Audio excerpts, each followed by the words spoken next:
Our plane was ordered into a holding pattern. That was 17 hours ago. I've been working long-haul flights for 7 years now. You pick up patterns. Passengers complain about turbulence in the first hour, then they get sleepy, then the cabin quiets down like a church. I used to love the stillness of that middle stretch, dark cabin, humming engines, people breathing in sync. But now? Now it feels like a graveyard with tray tables. We were about 5 hours into the Heathrow-Chicago route when it started. Everything had been textbook. Smooth air, full meal service, not a single drunken stag do. I was in the galley boiling water when the captain called us into the crew jump seat area. The tone in his voice made my stomach go cold. He said we'd just been ordered into a holding pattern. No explanation. Chicago Center told him the ground was experiencing a high security emergency and advised all transatlantic flights to circle until further notice. We'd all heard that term before, holding pattern. Normally it means there's congestion on the tarmac, weather delays, some VIP movement. But we weren't even over Illinois yet.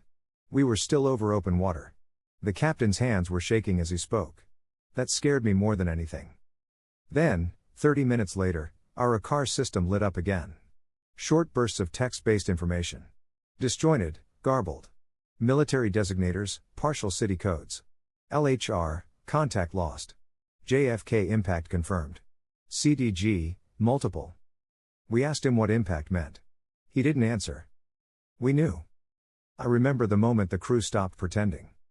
We sat in the rear galley, whispering like kids caught doing something wrong. Beth, one of the seniors, said she used to work NATO liaison flights back in the day. She said if the cities were going dark like this, we wouldn't be going home. Not tonight.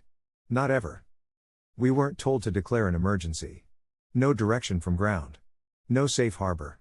No reroute. Just one final message: hold as long as possible. Await further. That was 10 hours ago. We're still holding. The passengers don't know. Not officially. The map screens still show us gliding slowly in lazy ovals above the Atlantic. I turned them off after a woman started crying. Said we'd passed the same cloud formation 3 times. She's not wrong. We're in a loop. Not for safety. Not for weather. We're just up here, like a paper plane caught in limbo. A man in 27C tried to FaceTime his wife an hour ago. Said the call connected but all he could hear was sirens and distant screaming.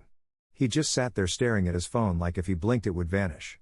Eventually, he threw up in his seat and hasn't spoken since. We gave up on the in-flight entertainment after BBC World News flickered for a second, just long enough for a presenter to stammer something about London. Multiple strikes. Parliament. Gone. Then static. Followed by an emergency alert. Outside the window, the world is on fire. We can't see the cities, not directly, but we can see the sky reacting to their deaths. Dirty orange blooms pulse on the horizon like infected wounds in the clouds, each one smudging the atmosphere with another layer of soot. The turbulence isn't violent, it's slow and shuddering, like the sky itself is struggling to stay in one piece. Ash rides the slipstreams at 30,000 feet, coating the outer glass in streaks that look like fingerprints dragged by the dead. Every now and then there's a flash, too distant to blind us, but close enough to feel in our teeth, just a silent strobe over the curve of the earth, another capital erased. It's like watching a planet die from the window of a waiting room. One of the junior crew members, Jay, had a breakdown in the lavatory. Locked himself inside and screamed until his voice gave out. When we finally got the door open, he kept asking what country we were flying over. His face was pale, eyes wild. "Just tell me there's still a country," he said. I didn't have the heart to lie. Fuel is the question now. That's the thing nobody wants to say out loud. We're not a military aircraft. We're a 777 with commercial tanks and standard reserves. The captain stretched it by throttling back and looping through thinner air corridors, but that's a temporary fix. We've been up here nearly 16 hours. The math doesn't work anymore. And here's the thing that keeps me up even when I'm standing: we don't know where to land. Every major city has either gone dark or stopped transmitting. The places that are still online are rejecting contact. Iceland denied our relay ping. So did Dublin. So did Shannon. So did Madrid. It's like the whole world went dark and nobody told us.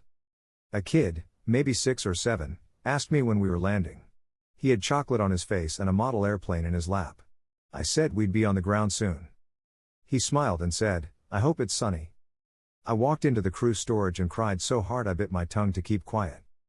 Beth thinks we're the safest people alive. We're 35,000 feet above a mass grave, she said. If that's not safe, I don't know what is. But even she's looking gaunt now. She caught the captain staring at a printed map of Europe with 3 red X's drawn on it. No city names. Just marks. That's when she took off her watch and stopped checking the time. People are starting to notice the silence. Not the kind you get on a red-eye flight, but the unnatural kind. No radio chatter. No ATC. No other aircraft visible, not even contrails. One man stood up and said he hadn't seen a single plane cross our flight path in hours. That's not normal on a transatlantic route. Not even during COVID. The sky should be littered with crossings. But it's just us. A metal ghost gliding above the world, kept in the air by old schedules and the assumption that someone, somewhere, is still listening. Some of the crew want to tell the passengers the truth. Others say that would be a death sentence, that panic would do what the blasts haven't. I don't know where I stand. Maybe they deserve to know. Or maybe the kid with the chocolate on his face deserves 10 more minutes of believing in a sunny landing. Maybe that's mercy. The intercom just chirped. It wasn't the captain. It was a voice I didn't recognize. A woman. Calm, American accent, like a call center operator. She said, "Flight 389, you are currently designated condition Echo. Maintain altitude. Do not attempt contact. All international emergency protocols are suspended." Then silence. Beth thinks condition Echo means exposure. Not radiation, knowledge. That we know too much. That we're witnesses to the fallout, literally. The people below can hide in bunkers or burn in cities. We're proof that someone survived. Someone saw it happen from above. Maybe that's why no one's answering. The captain made an announcement. Not a real one, he called the crew back and closed the curtain. His voice was quiet, eyes red. He said we had fuel for maybe another hour, max. That he'd sent out a mayday. No response. That even military frequencies were silent now. He said the plane had a last-ditch ditching protocol, but that was not ideal over open water. Which I think was pilot speak for "we're screwed." Then he said the quiet part out loud. "I think we're the last people alive." No one spoke for a long time after that.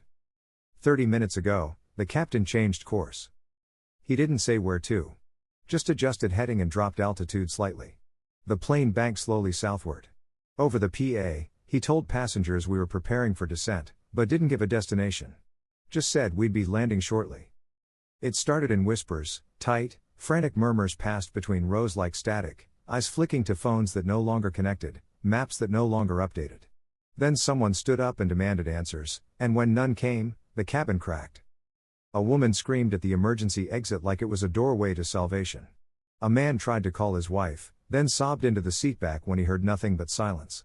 The air felt thinner, heavier, like fear was eating the oxygen. Children cried without understanding why. Grown men argued over whether the lights meant we were landing or crashing. No one listened to the crew anymore. Seatbelt signs blinked uselessly above heads that no longer stayed seated. It wasn't chaos, it was collapse. A slow, creeping unraveling as everyone realized, one by one, that we weren't going home. Some people held hands. Some cried. The man in 27C started singing under his breath. I stood in the galley and looked at the sky and waited for anything.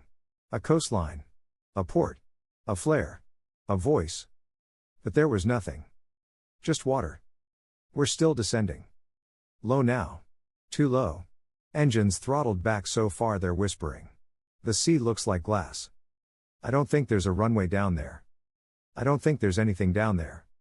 If anyone finds this phone, if anyone finds me, we were flight 389, London to Chicago, departed 4:06 UTC.